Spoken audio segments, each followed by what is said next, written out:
والدین کی خدمت جنت کا دروازہ ہے۔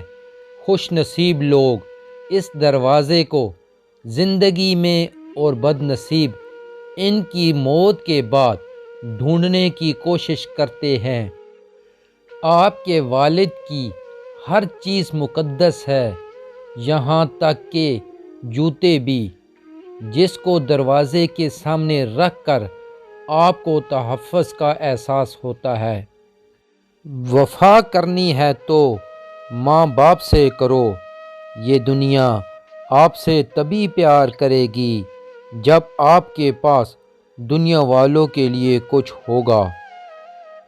مجھ کو چھاؤں میں رکھا اور خود جلتا رہا دھوپ میں نے دیکھا ایک فرشتہ باپ کے روپ میں۔ باپ ایک ایسا درخت ہے جس کے سائے میں بیٹیاں راج کرتی ہیں۔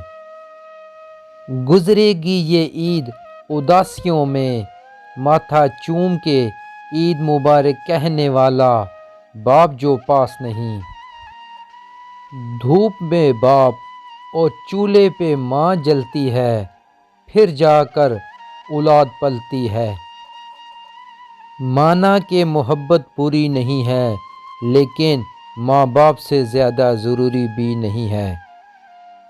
زندگی میں سانس کے رکنے سے اتنی تکلیف نہیں ہوتی جتنی تکلیف زندگی میں باپ کی موت سے ہوتی ہے۔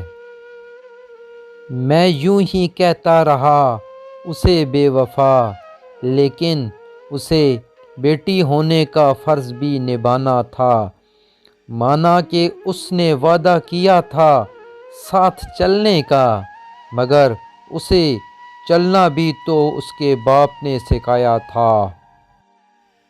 مجھے محبت ہے اپنے ہاتھوں کی سبھی انگلیوں سے، مدثر نہ جانے کس انگلی کو پکڑ کر میری ماں نے مجھے چلنا سکھایا۔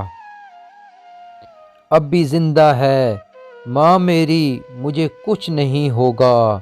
میں گھر سے جب نکلتا ہوں دعا بھی ساتھ چلتی ہے۔ غریب ماں اپنے بچوں کو پیار سے یوں مناتی ہے، پھر بنا لیں گے نئے کپڑے، عید تو ہر سال آتی ہے۔ جڑی تھی اس کی ایک ہاں میری ہاں سے، یہ بات سچ ہے میرا باپ کم نہ تھا میری ماں سے۔ پوچھتا ہے جب کوئی کہ دنیا میں محبت کہاں ہے، مسکرا دیتا ہوں میں اور یاد آ جاتا ہے باپ۔ ایک مدت سے میری ماں نہیں سوئی مدثر، میں نے ایک بار کہا تھا مجھے ڈر لگتا ہے۔ یہ بوڑھا باپ جو تنہا پڑا ہے، یہ اپنے آپ میں دنیا رہا ہے۔ تجھے اس ریت سے موتی ملیں گے، یہ صحرا بھی کبھی دریا رہا ہے۔ ماں کی خدمت سے جنت مل جاتی ہے، مگر جنت کا دروازہ اس وقت کھلتا ہے جب باپ کی عزت کی جائے۔